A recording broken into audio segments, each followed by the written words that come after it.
Welcome to Ceiling Shattering Tactics. We are here to elevate, innovate, and disrupt executive leadership by digging into the tactics and tools that have helped transformative entrepreneurs and leaders get to where they are today. Joining us is Sehreen Noor Ali. Sehreen is the co-CEO of Sleuth, a VC-backed startup that empowers parents with the data they need to make confident decisions about their child's healthcare. Sehreen, thank you so much for being here. Thank you so much for having me. I'm excited.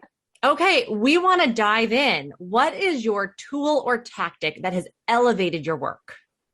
So my tool is blending work and family and knowing how to own it. I think it's really important that we as caretakers kind of own these both sides of us, which are caretaking and doing work. And a lot of us have been forced to figure it out, and I'm one of them. And when you say own it, what do you mean by that? A lot of it's mindset. I think accepting that these are important parts of your life and accepting it for yourself and trying to negate the worry that comes from kind of the workplace culture to make you sometimes pretend like you're not a caregiver, and decide to work on the confidence that both are important to you. And you kind of have to drown out the noise around you to say, look, this is me. This is who I am. I'm good because of both of these things in my life. And what does that do for you when you finally own that? How does that help you? Quite simply, you just start giving less of an F, like with everything. I think there's a sense of empowerment to say, yeah, like I'm a caregiver, my family needs me and I want to be there for my family. And I think that want is also critical. For a long part of my career, I kind of maybe downplayed it and from a have, but now that it's a have to a want, it feels more like a decision where I do have power to negotiate. And I think even with my kids, like they know that I work. I have boundaries. They can't interrupt me during certain times. And I think that's really healthy for them. I have two daughters. So being a entrepreneur, they see how hard I work, and I want them to have that value of like, I get fed in a lot of different ways, just like school feeds them and their identity. And I want to talk about your strategies for this because like I'm the mother of a young girl, right? And I thought like when I went back to work after maternity leave, I read a strategy about like, tell everybody that you're a mom, own it, love it. And I felt like I was just like over and over again being like, I can't because I'm a mom. I can't because I'm a mom. Yeah. I can't stay late. I got to go pick up my daughter from like, and I felt like that was just, it almost at the end felt defeating. So tell me about how do I embrace this and own it in like a really great way that makes me feel good?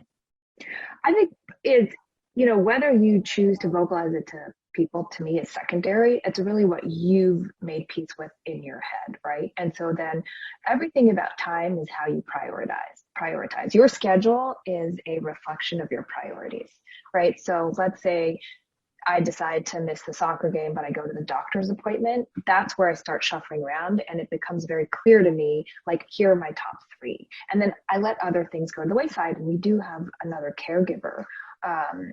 And, a lot of things get that's her role to take care of. I can't during work hours. And so what are your strategies? What do you do in order to implement this into your life that like I can take? I use the notes function, the Apple Notes function on my phone, and my husband and I share that. So we figured out that we each add notes to it, and then we can scan at the end of the day. Or if one of us is taking, let's say, a doctor's appointment, the other one isn't there, we just scan the notes section. I think the other thing is I have 3 different calendars.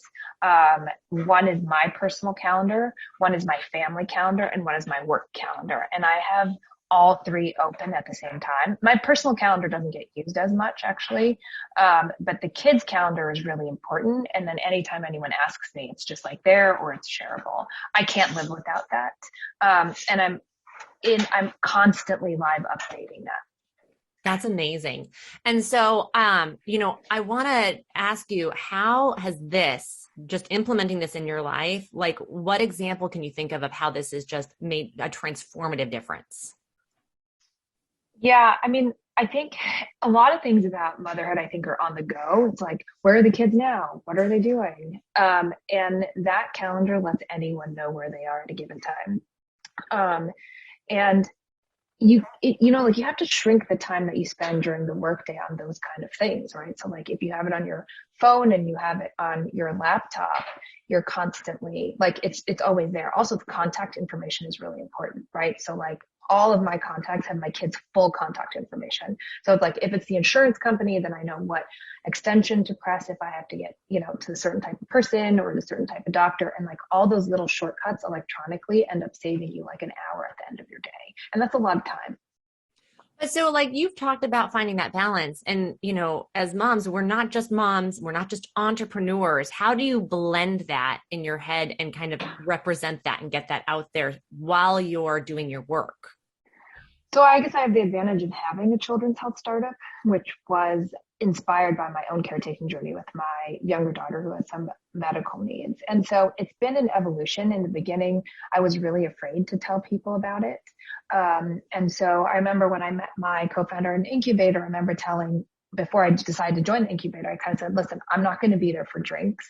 I'm not going to be there to socialize because I have to be home by 5:30 for my kids. And so I did miss out on the social time, but I had told them, and I felt comfortable that as one of the only three parents in that, that this is just the way it was going to be. Right. And so like slowly I was like, okay, well, they were totally embracing the fact that I'm a parent because I have a new perspective as an entrepreneur. And then in the workplace, right, with like VCs, and when we talk to VCs, we are a parent company and they really appreciate that. So one of our backers right now is a new parent and he gets it at a whole different level. So there's been all these opportunities for me to walk into it a little bit and say, here's my experience.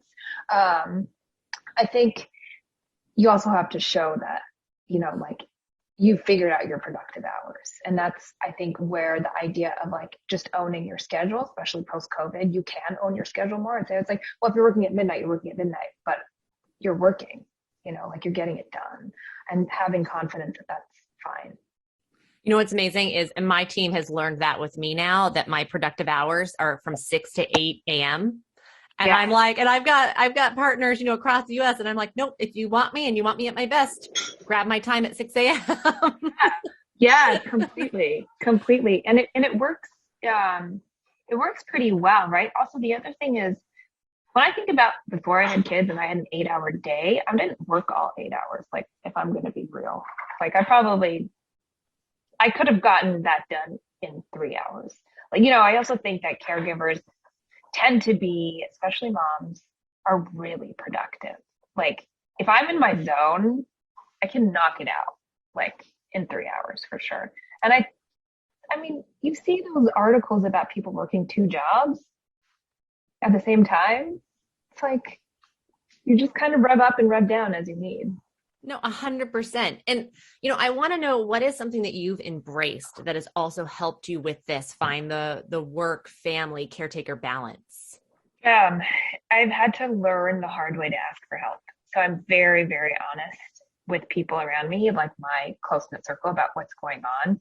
So if I'm particularly stressed or I need a break, I will tell my friends, hey, listen, like I'm not trying to blow you off, but I'm just really tired. Or I'll ask my husband to do something that I was supposed to do. And I think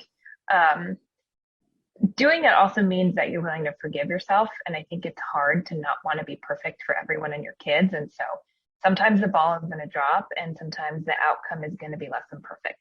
And that's life. Like my kids still don't have winter shoes right now and it's like freezing. Sorry, yes. Well, because it's not perfect. And, then I'm laughing because I was sending my mom a text about Uggs the other day. Like, please buy. Yeah, exactly. Exactly. My mom today was just like, oh my God, just spend the extra $30 and just get it. And it's like, but I could spend $30 less. And just like, oh my God, just spend the $30. Yeah. Well, and you're like, but they're only going to last like 2 weeks because their feet are growing so fast. And so. Yep. I hear you. It's so painful. Well, so we have a very special segment on our show that's called Dear Future Disruptors. And so I want to bring on Anne to ask her questions for future disruptors. Anne? Sehreen, thank you so much for sharing your tactic with us. I really found inspiring how you found such a healthy balance in your life, and really putting that emphasis on yourself and owning your schedule. I found that really inspiring. So thank you for sharing. Yeah.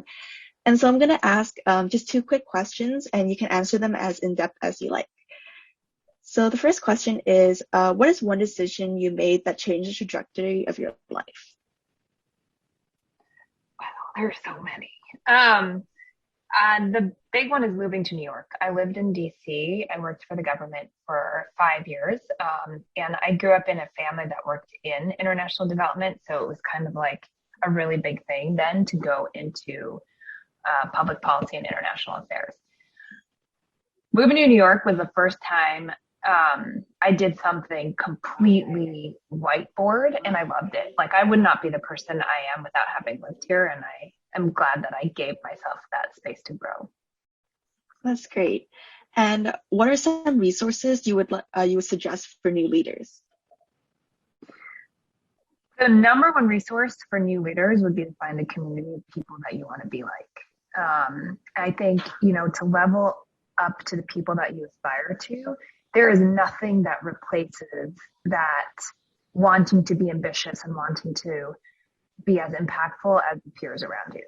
Hands down. Like, you can read books, you can do all that stuff, but if you are growing with the community of people you aspire to, nothing replaces that.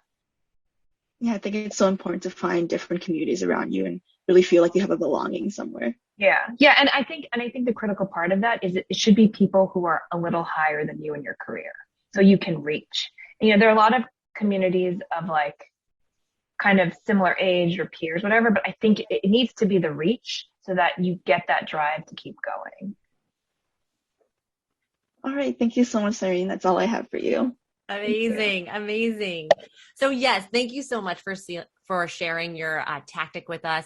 But before we let you go, we want to continue to chat with you about one more thing, which is, what are you focused on right now that you're excited about that we can share with our community? Yes, please follow us at Hello Sleuth. We are a machine learning company that gives parents answers about children's health. And so any social media love would be great, because we are kind of up and growing already. Amazing. We will share that on our posts and when we put this online.